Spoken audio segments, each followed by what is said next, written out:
passo. Mas às vezes, nessas tentativas e tentativas, a gente comete muitos erros. Qual que é um dos erros, doutora Mical, que o advogado mais comete? Qual que é o maior erro, doutora Mical? O primeiro erro, gente, está aqui, ó. Falta de conhecimento do título. Ora, se a ação de execução é baseada num título líquido, certo e exequível, você tem que trazer para ela um título certo, líquido e exequível. O primeiro erro do advogado é trazer o título sem análise, sem olhar esse título. Qual é o tipo de ação correta que eu vou entrar? É uma execução desse cheque? Então tá, o cheque prescreve em 6 meses. Depois disso é ação de cobrança, tá? Então não vai entrar com a ação errada. Conheça o título. Você tem que saber o direito. Você tem que conhecer os fundamentos desse título. Assim, você é capaz de produzir a peça certa. Você tem que analisar a prescrição de cada título. Cheque é 6 meses, nota promissória 3 anos. Contrato de prestação de serviço escolar são 5. E respeitando os prazos prescricionais desse título, após esse prazo, não pode ser mais ação de execução, que é mais rápida, mais séria, atinge patrimônio mais rápido. Aí, mas você tem ainda outras oportunidades, tem ação de cobrança, ação monitória e assim por diante. E ali você vai produzir fundamentos conforme o título, a prescrição e a capacidade de executar desse título. Você está verificando, por exemplo, a assinatura dos contratos de prestação de serviço? Tem assinatura das 2 testemunhas? Se não tiver, ele não é título líquido, certo e exequível. Então, prepare bem o seu título. Sabe qual que é o segundo erro que eu mais percebo que vocês cometem? É não realizar um bom trabalho preventivo. E preventivo é a palavra da vez. Enquanto você for meu aluno, você vai ouvir eu falar em preventivo, preventivo, preventivo. Porque o bom advogado olha lá antes. A ação não começa com a petição. A ação começa na análise de documentação juntada na petição. E aí que está o diferencial do advogado perspicaz, que tem conhecimento de cada passo para parar de errar naquilo que é simples demais. Porque quando você faz o simples bem feito, esse tipo de erro aqui, ó, não acontece. Você vai pesquisar o executado antes de entrar com a ação.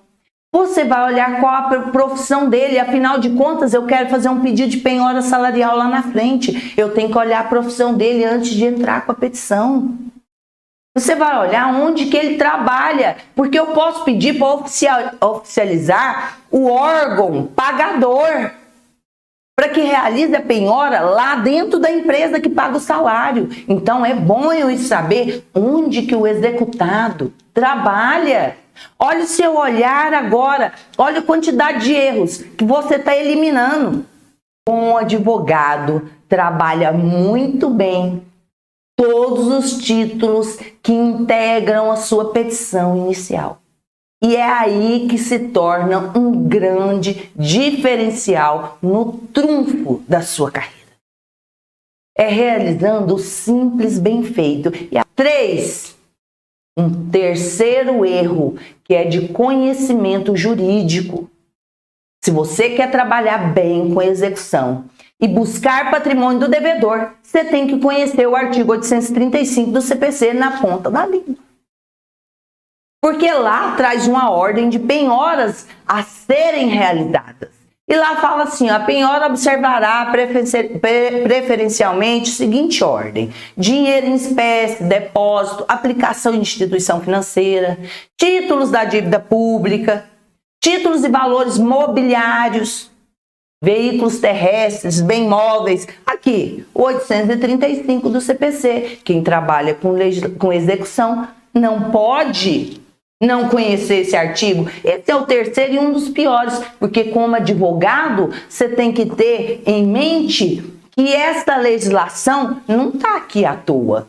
Quando o CPC traz o 835, ele diz o seguinte, presta atenção em mim, observará preferencialmente a seguinte ordem. Ordem quer dizer que tem uma sequência. E se tem uma sequência, na hora de executar, você tem que fazer pedidos. A sua petição, olha a qualidade. Petição.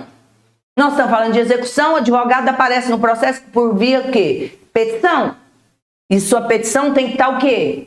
Embasada dentro da ordem do 835. Eu posso pedir aqui no 835, vim aqui pedir para o juiz penhorar móveis antes de penhorar dinheiro? Não. Porque ele vai falar, você não está seguindo a ordem. Então eu tenho que seguir exatamente a ordem? Não precisa seguir exatamente a ordem, mas a sequência lógica de constrição você tem que seguir. E se você quer ser mais assertivo na busca de bens, essa sequência te dá uma logística incrível. Se você quer acertar